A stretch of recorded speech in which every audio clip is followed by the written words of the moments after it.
answer that question. First, I think for information, we have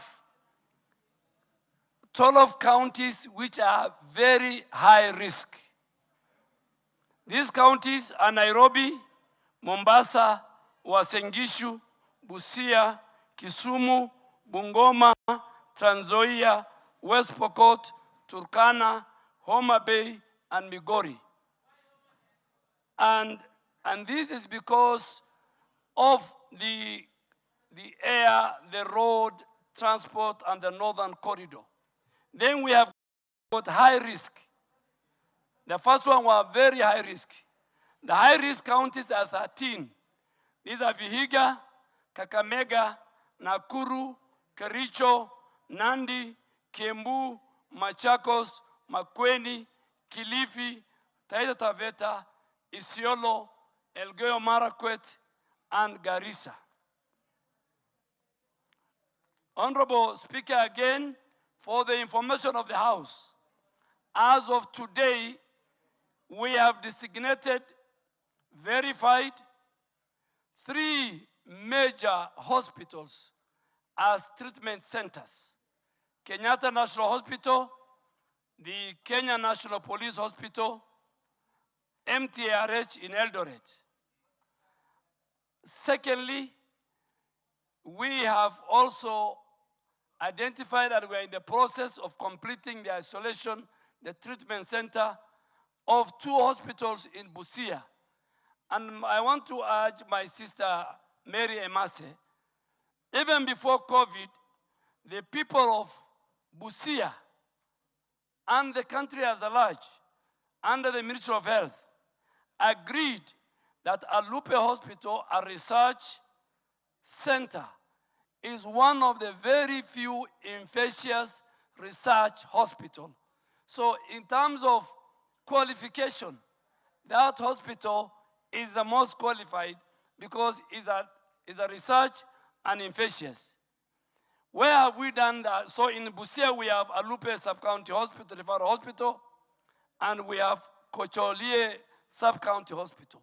The reason why we picked on those 2, you know, that is where the biggest crossing. For the record, it's called Kocholia, not Kocholia. Kocholia. That is where the epicenter in terms of crossing from either DRC, our tracks, and the movement are. But we are doing assessment of these sites in the following counties. And Honorable Speaker, under the Public Health Act, we don't need to do public participation. We are not going to consult citizens. Even members of parliament here, when they fall sick, they rush to their doctor to make sure they get the best treatment. So this epidemic does not require any consultation. Tomorrow, God forbid, if Ebola is found in this country, this House will call me back here to this chair to ask me why are Kenyans dying. So before Kenyans die, before Kenyans are infected, we as a government have a moral, constitutional responsibility to protect both Kenyans and other people who are non-Kenyans who live within our border or who transit within our country.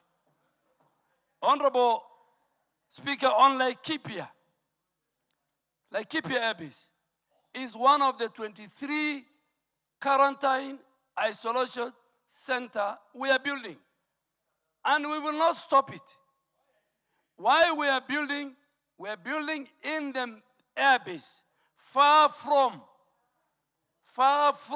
even, and there are a number of reasons why. The runway in Laikipia is one of the longest runway. That is where we have KDF medical team. That is why even our 450 Kenyans who are serving today under the UN, our special forces, the quick response unit. I'm the Speaker, I was the Minister for Defense. I went to Ituri. I know all those areas. Those who have gone to Lumumbashi.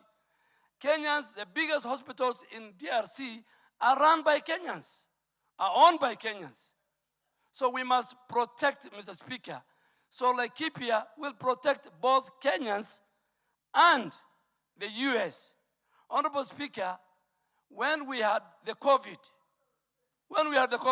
and some of us were members of parliament here.